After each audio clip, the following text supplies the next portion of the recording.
She was a hippopotamus on a journey unlike anything seen before. A 1,000-mile trek along South Africa's coast, alone, capturing the hearts of an entire nation. This is the story of Huberta, the hippo hero. Huberta's epic journey began in the tranquil waters of St. Lucia Bay in Natal. In November 1928, she quietly slipped away from her home in the estuary, setting off on a voyage that would soon captivate the country. Crossing the Black Umfolosi River, she left local villagers in awe. No one had ever seen a hippo travelling alone across the land, and with such purpose. By the time she reached the White Umfolosi River, Huberta had already earned her reputation as the wandering hippo, astonishing everyone who caught a glimpse of her massive frame. In Richards Bay, crowds gathered along the riverbanks, drawn by the gentle power of this solitary traveller. Farmers and children alike marvelled at the sight of a hippo strolling across land as if it were the most natural thing in the world. At the mighty Tugela River, tales of Huberta spread. Travellers and fishermen whispered about the hippo who moved alone, crossing roads, rivers and fields, with the calm authority of a creature born to rule her waters. In Stanger she caused quite a stir, wandering through fields and startling farmers.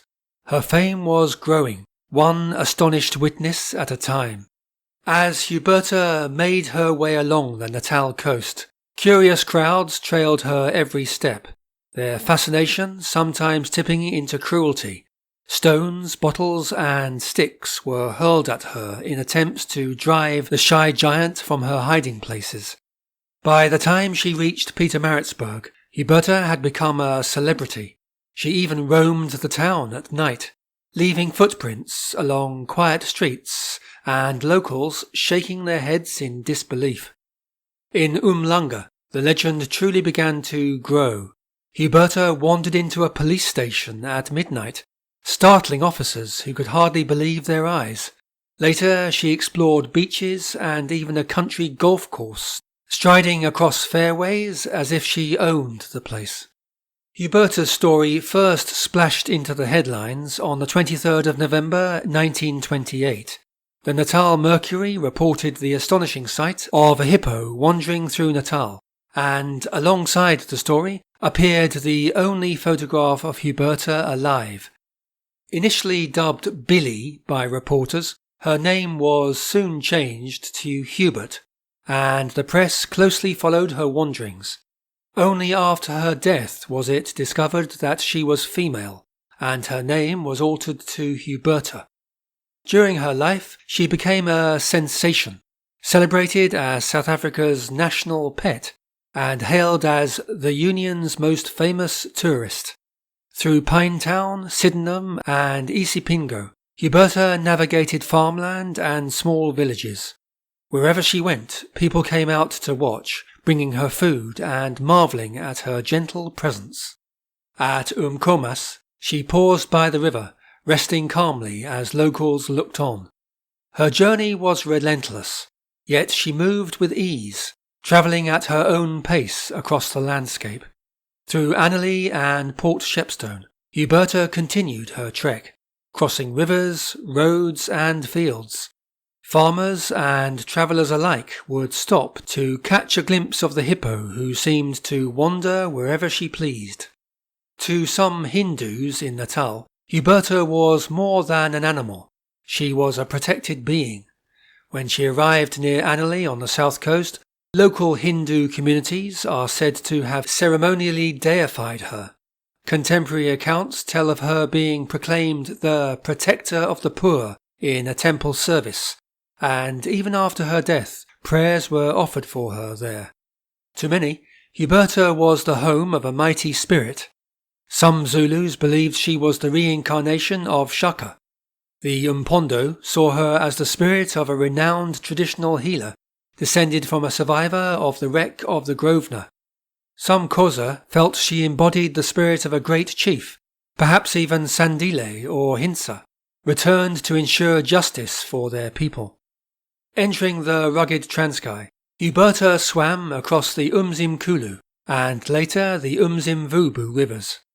She crossed wild, remote terrain, leaving a trail of amazed observers and whispered stories.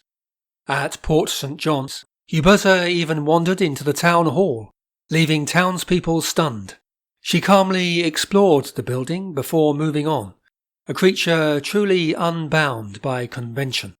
Along the Barshi and Great Kai rivers, Huberta continued her march across farmlands and forests, sometimes straying onto golf courses and farms, always greeted with awe and amusement. As she travelled, Huberta became more than just a wandering hippo. She became a national sensation.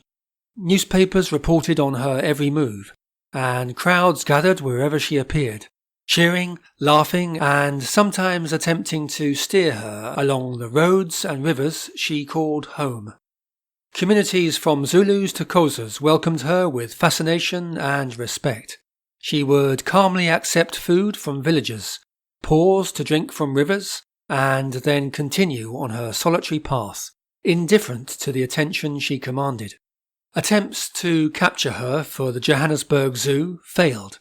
Huberta was clever, strong, and utterly determined to remain free, earning even greater admiration from those who witnessed her remarkable journey. In March 1931, she arrived at the Buffalo River in East London. After 2.5 years and over 1,600 kilometres, she had travelled farther than any hippo ever known to roam. Then, on the 23rd of April 1931, a shocking discovery sent ripples of outrage through South Africa. Huberta, the wandering hippo whose epic journey had captured the nation's heart, was found lifeless, floating in the Keiskamma River, 30 kilometres from King Williamstown. She had been struck down by a hail of rifle bullets. Public anger was immediate. There was an official investigation, and even Parliament could not ignore her fate. 4 farmers eventually faced the courts for killing royal game, while Huberta's bullet-riddled skull became a grim, unsettling exhibit at the trial. Found guilty, the farmers accepted fines of £25 each, rather than face 3 months in prison. The Evening Star newspaper reported that a wave of protest swept through the country at the leniency of the sentence. Captain Guy Shortridge, director of the Armatole Museum in King Williamstown, took charge of Huberta's remains. The day after her death, he and his assistant, Nicholas Arendts, raced to the river. With the reluctant help of local farmers, they carefully skinned her deteriorating carcass, completing the task by nightfall on the 24th of April. The very next day, her hide and skull were transported by bus to King Williamstown. As Arendts worked meticulously to clean her remains, curious crowds pressed against the museum's terraces and fences. Sympathy cards poured in, along with donations for South Africa's most famous hippo. In Verulam, flags flew at half-mast, and in Pietermaritzburg, a magnificent floral wreath was sent in her memory. Her remains were eventually sent to taxidermists in England, with the cost of preparation and display partially funded by public collections and the Cape Mercury's Shilling Fund. But Huberta's journey was far from over. Upon her return from London aboard the SS City of Hong Kong, she was exhibited at the Durban Museum, drawing crowds of over 20,000 in just 5 weeks. Her fame spread further when a temporary exhibition was staged in East London. Before finally resting at the Armatole Museum, Huberta made one last public appearance, this time at the 1932 Rand Easter Show, following persistent requests from the Witwatersrand Agricultural Society. And then at last she returned to her rightful place in the Armatole Museum, enshrined at the entrance of the Old Natural History Building. Newspapers were flooded with letters celebrating her life, and over the years Huberta has continued to inspire essays, poems and paintings by countless schoolchildren. Her story has been brought back to life in countless books, from historical accounts to beloved children's tales, each capturing in its own way the wonder of South Africa's most famous wandering hippo. One of the earliest accounts was given by G.W.R. Lemaire in his 1931 book, The Saga of Huberta. But no Born Free style film has ever been made about her. I suppose a tiger will always have the cinematic edge over a hippo. Though there are theories, perhaps a memory of being hunted while young. No one knows what drove a young female hippo, wallowing in the swamps of Lake St. Lucia, to embark on a 2.5-year journey down the Natal coast to the Eastern Cape. Yet her odyssey became one of the great legends of South African wildlife.